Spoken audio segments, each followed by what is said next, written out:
Alrighty, it's Wednesday, July 15th. It's been a couple days, so I thought I would take a moment and just throw out a question. When did it stop being okay to ask questions?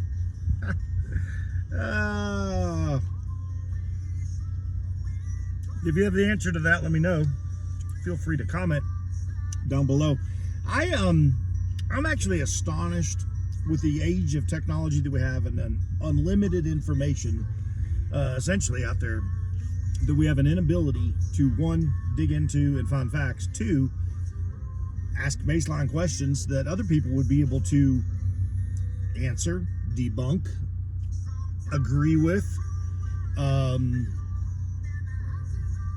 enter into evidence. Look, I don't know what I don't know. Nobody does. It's the one gift that we all have. We have absolute ignorance to the things that we don't understand. But the only way that I've ever really found to garner said information that I might be ignorant to is, one, to dig into it, ask questions, read, educate myself. We send people, littles, to school every day, and they are taught. And one of the things that they are taught is to raise your hand. Teacher, I got a question. And somewhere around the middle school to high school years, you see that start to kind of wane off a little bit. By the time you get to college, they call it debate. It's not question asking anymore, it's debate. If any of you have sat with a proctor, you know exactly what I'm talking about. Now, that doesn't mean you can't answer, or ask a question, but for the most part, it's a debate. It becomes philosophical. You start diving into the whats and the whys and the whos and the why nots behind it.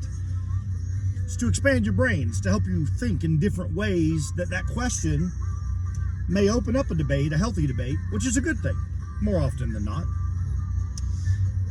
But for some reason, as soon as you graduate kind of that college time frame, we as adults have told other adults, you're not allowed to ask questions anymore. You're just not. Especially if it's something that is out there that is a notable issue, say something like COVID. There'll be no asking of questions. You will do what we say, and that's it. And look, this isn't a anti-government something or other, or some kind of pro-Micah march that I'm trying to launch. This is a very simple fact of life. When COVID hit, I walked into a store and there was blue painter's tape on the floor that told me I needed to walk in a certain direction to prevent the spread of COVID. That was the scientific value and evidence of research at the time. It was blue painter's tape and a mask that you could buy for 79 cents to put over your face. And as soon as people started asking questions about that, it turned into, you're going to kill people if you don't follow this. I would say we are somewhere in that realm on just about everything categorically across the board that is a big question. And it doesn't really matter, I think, where you stand. Now, I will say, politically speaking, the left seems to scream the right down more than the other way around when people on the right side, the conservative side, ask questions. But that aside, it still can go both ways, and it can happen within political parties. So here in Colorado, simple example, I'll rabbit trail for a second. You had essentially a handful of gubernatorial candidates that were running for office, and everybody picks their person, their guy, their gal. Cool, right? Like, that's the whole point. Now, we know who the three front runners are. Republican, Independent, and the Democrat. And what it's turned into is a vote for this person is a lost vote. So now your vote doesn't even matter, and you're being told that by somebody in your own party. And chances are, 2 years ago, you guys all probably voted for the same president. But now you're screaming each other down like a bunch of petulant children. And we wonder why we've gotten to where we're at and why we're so angry and we're so divided and culture's so messed up, even though we have this incredible technology and unlimited information. It's because when we were young, we were encouraged to dive in, to learn, to educate.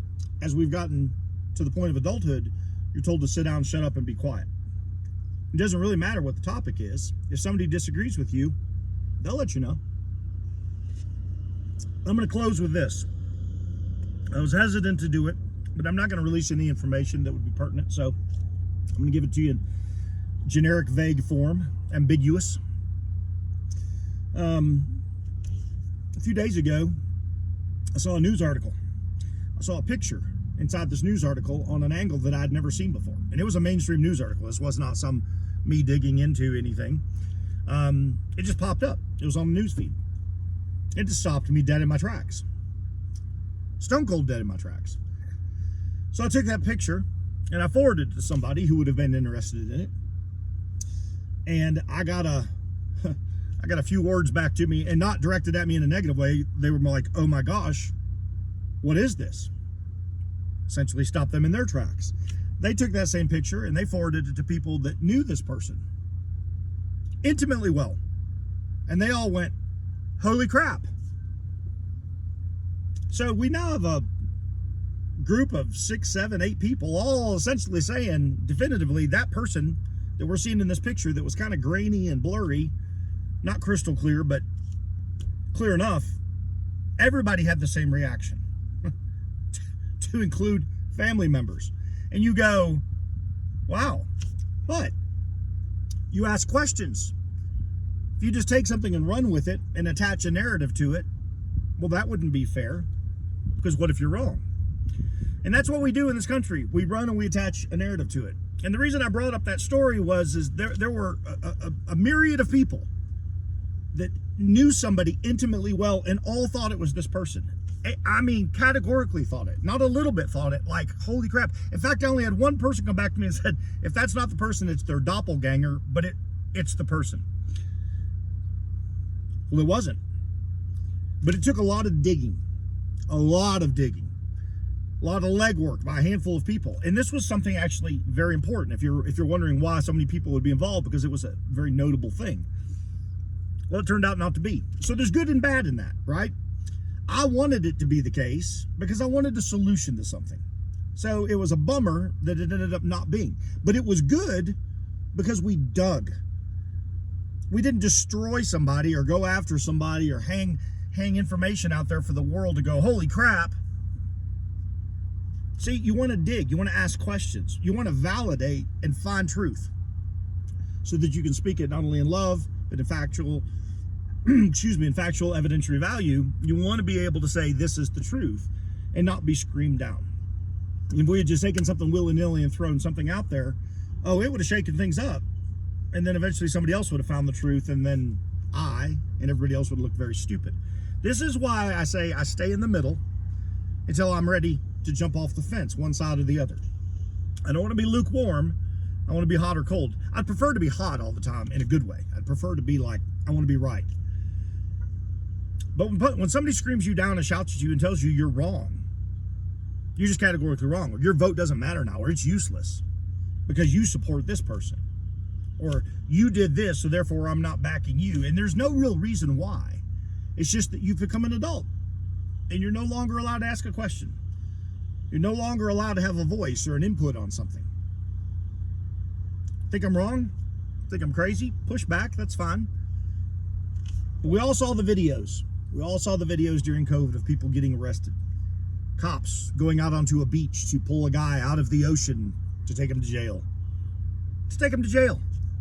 Nobody else in the ocean, just him. Probably the safest place in the world. Oxygenated water, sitting out there doing his thing. And he went to jail. Why? Couldn't even ask a question. Couldn't say, well, but I'm social distancing because there's nobody within 97,000 miles of me. See, when you're just yelled at and told to go do something, that's where you're going to start asking questions to begin with. I know I would. If somebody came up to me and said, don't go do that, and gave me no reason, and I'm a grown adult, I'd be like, what are you talking about? But that's what we're doing. That's what we're doing, and we keep doing it. And it's getting worse and worse and worse. And we're starting to see violence come from it now. And that's a whole 2.0 on this video. But if you look around what's happening in this country right now, there are attacks, group attacks, gang attacks starting to happen. It's starting to become a new norm. It's starting to become all the rage. See, it's gone from question asking to healthy debate to you can't talk to now we're just going to beat you down because of the way you look. Dangerous times are here, my friend. They're not coming, they're here. I've been talking about this stuff for a long, long time. I always try to present it in a neutral ground. I always try to look at both sides. But I will say this, and I will firmly say it.